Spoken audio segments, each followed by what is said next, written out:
दोस्तों एक दिन 5 सितारा होटल में रेड पड़ती है। वहाँ पर एक बेहद ही कम उम्र की खूबसूरत लड़की धंधा करते हुए पकड़ी जाती है। वो एक बुढ़े के साथ, जिसके वो बाप की उम्र का वो बुढ़ा होता है। वो लड़की जो है खूबसूरत थी, बिल्कुल कम उम्र की कम सीन सी लड़की, वो उस बुढ़े के साथ उस होटल में रात गुजार रही थी।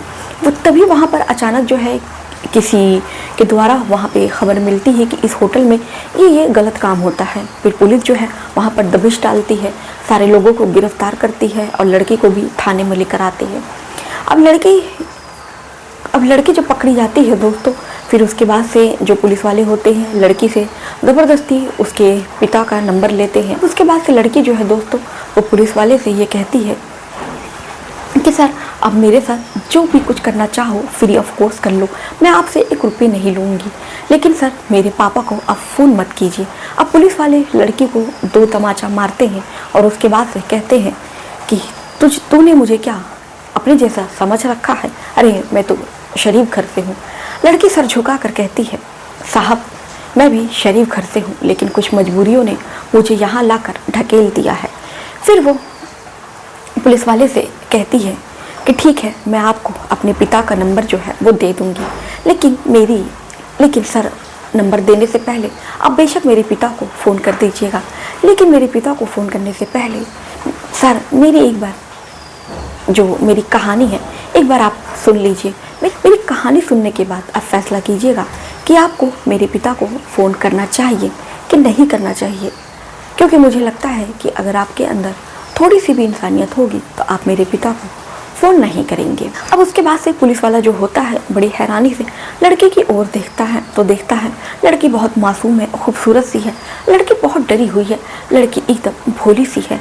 वो उस लड़की से कहता है कि चलो ठीक है, बताओ तुम्हारी कहानी क्या है और तुम ये सब क्यों कर रही हो। तो दोस्तों लड़की ने अपने बारे में जो बताना शुरू किया तो वाकई में पुलिस वाले की जो आंखें थी वो नम हो गई। और दोस्तों इस कहानी को पूरा जानने के लिए वीडियो के अंत तक बने रहिए कि आखिर में उस लड़की की ऐसी क्या मजबूरी थी और लड़की ने ऐसी कौन सी अपनी कहानी बताई कि पुलिस वाला एक धंधे वाले की यह कहानी सुनकर उसकी आंखें जो है वो बिल्कुल नमसी रह जाती है। तो दोस्तों इस कहानी को पूरा जानने के लिए वीडियो को पूरा देखिए। आदाब, शस्ती का नमस्कार, हाजिर में फिर एक बार आप लोगों के साथ। उम्मीद है दोस्तों कि आप अच्छे होंगे, स्वस्थ होंगे, मस्त होंगे, अपना ख्याल रख रहे होंगे। दोस्तों आपसे एक छोटी सी गुजारिश है कि आप देख रहे हैं दोस्तों कि मेरे चैनल पर अब पहले जैसा व्यू नहीं आता है।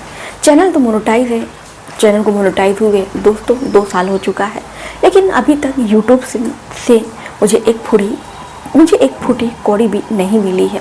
दोस्तों मैं चाहती हूँ कि आप मेरी मदद कीजिए और मेरी वीडियो को पूरा देखिए। तो चलिए दोस्तों इस घटना की शुरुआत करते हैं। दरअसल दोस्तों ये जो घटना है वो पंजाब की घटना है। पंजाब का एक ज़िला पड़ता है जालंधर की ये घटना है।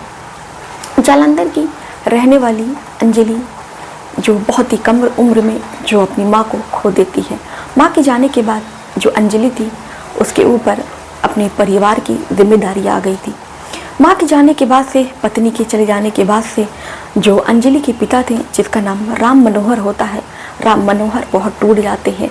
और उसके बाद से अंजलि की और 2 छोटी बहनें थीं और राम मनोहर का कोई भी बेटा नहीं था। ऐसे में जो अंजलि थी, अब उसके पिता जो हैं, अंजलि के पिता राम मनोहर जो हैं काफ़ी ज़्यादा शराब पीने लगते हैं, अपनी बेटियों को भला बुरा कहने लगते हैं। यही वो कहते हैं कि मेरा दुर्भाग्य था कि मेरी 3 बेटियां पैदा ना हुई, मेरे पास एक भी बेटा नहीं है। मेरा बेटा होता तो शायद आज मेरी पत्नी भी मेरे साथ होती।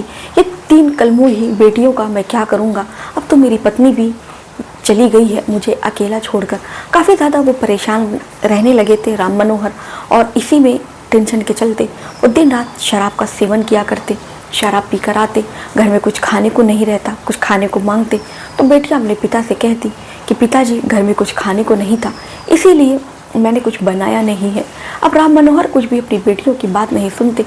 वो ये कहते कि मुझे नहीं पता, तुम कहीं से मुझे खाना ला कर दो, और उसके बाद से वो अपनी बेटियों की पिटाई करने लगते। अब उसके बाद से जो अंजलि थी वो सबसे बड़ी लड़की थी, समझदार थी।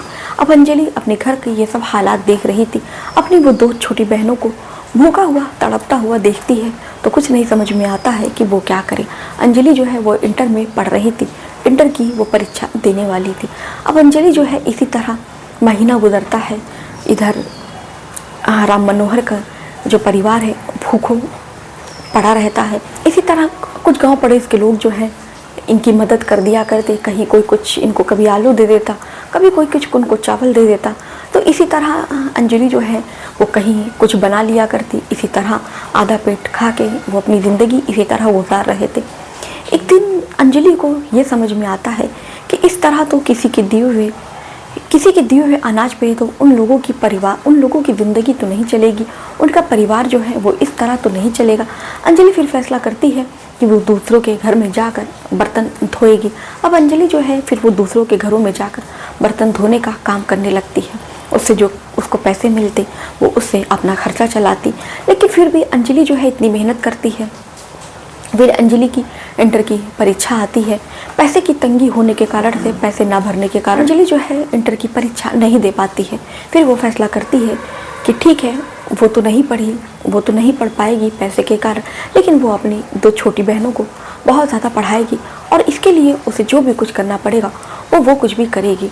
अब इसी तरह अंजलि जो है वो बर्तन धोने लगती है यहाँ वहाँ। अब अंजलि के परिवार का पेट तो भरने लगा था, लेकिन इतना तो पैसा नहीं आता था बर्तन के काम से कि अंजलि अपनी 2 बहनों की स्कूल की जो फीस है उसको भर सके। अब अंजलि यही सब सोच विचार में लगी थी। इधर अंजलि के जो पिता हैं वो भी अपनी बेटी की ये मेहनत देखते हैं तो उनको भी कुछ समझ में आता है कि शायद वो गलती कर रहे हैं और अपनी बेटियों को इस तरह मार कर, इस तरह कोस कर। फिर जो अंजलि के पिता हैं राम मनोहर, वो धीरे धीरे शराब को कम कर देते हैं और वो भी काम करने लगते हैं। वो एक फैक्ट्री में काम करने लगते हैं। इधर फिर अंजलि के पिता जो थे अंजलि से कहते हैं कि बेटा मैं चाहता हूँ कि तुम फिर से अपनी पढ़ाई पूरी करो। तुम्हारा सपना था उत्तर प्रदेश पुलिस में जाने का, तो मैं चाहता हूँ कि तुम्हारा सपना ये पूरा करो, क्योंकि तुम्हारी माँ का भी यही सपना था। अंजलि अपने पिता से कहती है कि पिताजी घर के हालात तो ऐसे नहीं हैं, इतना पैसा नहीं हो पाता है कि आप मुझे घर का खर्चा चलाकर मुझे पैसे दें और मैं जाकर पढ़ाई करूं। राम मनोहर कहते हैं कि बेटा भगवान बहुत बड़ा है, कहीं ना कहीं से कोई इंतज़ाम कर देगा। इधर जो अंजलि के पिता हैं वो फैक्ट्री में काम करते हैं और फैक्ट्री में वो ओवर टाइम करने लगते हैं। इधर अंजलि जो है फिर से इंटर का फॉर्म भरती है, उसकी परीक्षा देती है और पूरे जालंधर में टॉप करती है और उसके बाद से घर में खुशियों का माहौल होता है। इंटर करने के बाद से राम मनोहर जो होते हैं अपनी बेटी को वो भेज देते हैं दिल्ली पढ़ने के लिए। अब जो अंजलि है वो दिल्ली में आ जाती है पढ़ने के लिए और बहुत ज़्यादा मन लगा के खूब मेहनत से वो पढ़ रही थी। और उसके बाद से तभी एक दिन अचानक रात को फ़ोन आता है कि अंजलि तुम जल्दी से घर आ जाओ, तुम्हारे पिता जो हैं उनकी तबीयत ख़राब है। अंजलि जैसे ही ये बात सुनती है जो है तुरंत वो दिल्ली से जालंधर पहुंचती है और तुरंत अस्पताल पहुंचती है। तो वहाँ पर फिर वो अपने पिता को देखती है और जब वो अपने पिता को देखती है तो देखती है कि पिता का जो एक पैर है वो कट चुका है। बिल्कुल वो हैरान हो जाती है, उसकी आंखों से लगातार आंसू बह रहे थे। उसको कुछ समझ में नहीं आता है वो किससे पूछे, वो क्या कहे। फिर वो डॉक्टर के पास जाती है, कहती है कि सर, डॉक्टर का पैर पकड़ के रोने लगती है, कहती है कि डॉक्टर साहब ये क्या है, मेरे पिता का पैर आपने क्यों काट दिया। तो डॉक्टर साहब बताते हैं कि दरअसल तुम्हारे पिता का पैर मैंने नहीं काटा है, तुम्हारे पिता जो है वो फैक्ट्री में काम कर रहे थे, मशीन में उनका पैर जो है वो चला जाता है, इस कारण से तुम्हारे पिता का वहीं पर पैर कट जाता है। अब अंजलि को कुछ भी समझ में नहीं आ रहा था कि वो क्या करे। अंजलि अपने पिता के पास रोते हुए पहुँचती है और कहती है कि पिताजी अब हम लोग क्या करेंगे, अब आप ही तो हम लोगों का सहारा थे। पिताजी ये भगवान ने आपके साथ क्या किया, पहले तो उन्होंने माँ को बुला लिया और अब आपके साथ ये कर दिया। पिताजी भगवान हमारी क्यों परीक्षा ले रहा है, आखिर में हमने उनका क्या बिगाड़ा है। पूरा परिवार जो है, अंजलि की बहनें हैं, अंजलि के पिता रो रहे होते हैं। लेकिन कहते हैं दोस्तों, अनहोनी को कौन टाल सकता है। अब इसी तरह पूरे घर में एक बार फिर से मातम समझ जाता है। अंजलि की बहनें परेशान थी, अंजलि के ऊपर पूरा आसमान फट के गिर जाता है। अपने घर के हालात देख के कि वो अब क्या करे, उसके सपने जो हैं वो भी अधूरे हो जाते हैं। फिर से एक बार अंजलि के सपने उसको अपनी आंखों के सामने टूटते हुए दिखाई देते हैं। फिर से एक बार घर में दाने दाने की मोहताजी हो जाती है, खाने खाने को अब कुछ नहीं रहता है। अब उसके बाद से अंजलि फिर से अपने घर पर रहती है। फिर से वो देखती है कि एक भी पैसे नहीं हैं, सारे पैसे तो मनोहर के इलाज में खर्चे हो चुके हैं। अब उसको कुछ समझ में नहीं आता है वो क्या करे। फिर वो अपने पिता को दिलासा देती है कि पिता, मैं दिल्ली जा रही हूँ और दिल्ली जाकर मैं वहाँ पर कोई नौकरी करूँगी। लेकिन फिर उसके बाद से पिता कहते हैं, ठीक है बेटा, शायद यही तुम्हें करना अच्छा होगा क्योंकि तुम्हारी 2 छोटी बहनें हैं। अब मेरी भी जिम्मेदारी जो है तुम्हारे ऊपर आ गई है। अब ये जो लंगड़ा बाप है तुम्हारा किसी काम का नहीं है। हो सके तो मैं ये ईश्वर से मनाऊंगा कि एक बोझ कम कर दे, ऊपर वाला मुझे जल्दी से अपने पास बुला ले। अब उसके बाद से अंजलि जो है अपने पिता को कहती है, अरे नहीं पिताजी, आप ऐसी बात मत कीजिए। आप कैसे मुझ पर बोझ हो सकते हैं? आप तो मेरी माँ भी हैं, मेरे बाप भी हैं। आप चिंता मत कीजिए, मैं दिल्ली में जाकर कोई ना कोई काम जो है वो ढूंढ लूँगी और मैं आप लोगों का खर्चा आराम से उठा लूँगी। अब उसके पिता जो है अंजलि को आशीर्वाद देकर वहाँ पर दिल्ली भेजते हैं। अंजलि जो है दिल्ली आ जाती है और उसके बाद से उसने इंटर की परीक्षा पास की थी। उसी इंटर की सर्टिफिकेट लेकर वो हर जगह नौकरी के लिए जाती है, लेकिन कहीं भी अंजलि की कोई भी नौकरी नहीं लगती है। इसी तरह भटकते भटकते अंजलि को 15-20 दिन भी हो जाता है। अंजलि बहुत लोगों से मदद मांगती है, अपने घर के हालात बताती है कि उसे नौकरी की बहुत ज़्यादा ज़रूरत है, लेकिन कहीं भी कोई जो है वो अंजलि की मदद करने को तैयार नहीं होता है। अब अंजलि जो है इसी तरह भटक रही थी कि तभी उसकी मुलाकात एक बुढ़े व्यक्ति से होती है जिसको उसने दास्तान अपनी बताया था। वो अंजलि से कहता है कि ठीक है, मैं तुम्हारी कुछ मदद तो कर दूंगा पैसे की, लेकिन बदले में तुम्हें मेरे साथ सोना पड़ेगा। पहले अंजलि ये बात सुनती है तो उसके लिए मना कर देती है, लेकिन बुढ़ा कहता है कि ठीक है, तुम मेरा नंबर रख लो, जब भी तुम्हारा मन करे तो तुम मुझे फ़ोन करना और उसके बाद से मैं तुम्हारे काम कर दूंगा और बदले में तुम मेरे काम कर देना। अब अंजलि जो है उसका नंबर तो ले लेती है, लेकिन उसकी आत्मा जो है ये करने के लिए गवारा नहीं होती है। अब अंजलि जो है भटकते भटकते उसको 1 महीना वक्त बीत जाता है। अंजलि भी अब किसी तरह जो भी उसके पास पैसे थे वो भी ख़त्म हो चुके थे। अब अंजलि भी की स्थिति ये हो गई थी कि उसको भूखे रहना पड़ रहा था। अब अंजलि के पास केवल एक ही रास्ता था पैसे कमाने का। अब अंजलि जो है उस बुढ़े को फ़ोन करती है और उसके बाद से उसके साथ वो एक रात बिताती है। उसके बदले बुढ़ा जो है उसको अच्छी खासी रकम देता है, जिसमें से वो आधे पैसे अपने खर्चे के लिए रखती है और आधे पैसे वो ये कह करके अपने घर भेज देती है कि ये मेरी पहली महीने की कमाई है।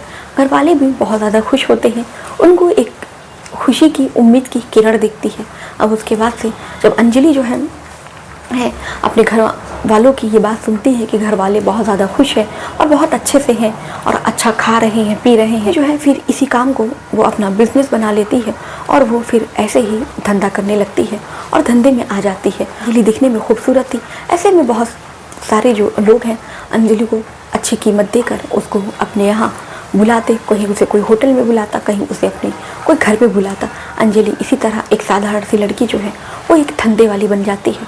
वो पैसे देकर अपना जिस्म बेचा करती है। अपनी बहनों को भी बहुत अच्छे से अब पढ़ा रही थी। अंजलि के घर में अब वो सारी चीज़ें थी जो अंजलि के घर वाले जिस चीज़ के लिए कभी तरसा करते थे, लेकिन इसके लिए अंजलि ने एक बहुत बड़ी कीमत चुकाई थी। इसी तरह एक दिन एक होटल में अंजलि जो है एक गेस्ट के साथ वहाँ रात गुजार रही थी, तभी वहाँ पर पुलिस की रेड पड़ती है। वहाँ पर फिर जो पुलिस है उसको पकड़ कर ले जाती है।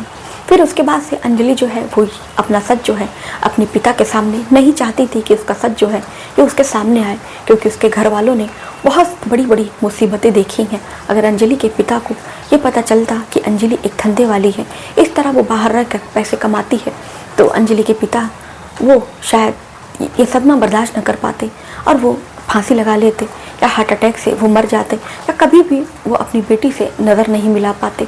यही जो बात है जब वो पुलिस वाले को बताती है कि सर अब आपको फैसला करना है कि आप मेरे पिता को ये बात बताएंगे कि नहीं बताएंगे, तो पुलिस वाला जो होता है वो काफ़ी ज़्यादा ईमानदार पुलिस अफसर होता है। अंजलि की बात सुनकर उसकी आंखों में आंसू आ जाता है। वो बस एक ही शब्द कहता है कि बस मैं भगवान से यही कहूँगा कि तुम्हारे जैसी बेटी ऊपर वाला किसी को ना दे और ऐसे हालात ऊपर वाला कभी किसी को ना दे कि किसी बेटी को, किसी लड़की को ऐसा गंदा काम करना पड़े।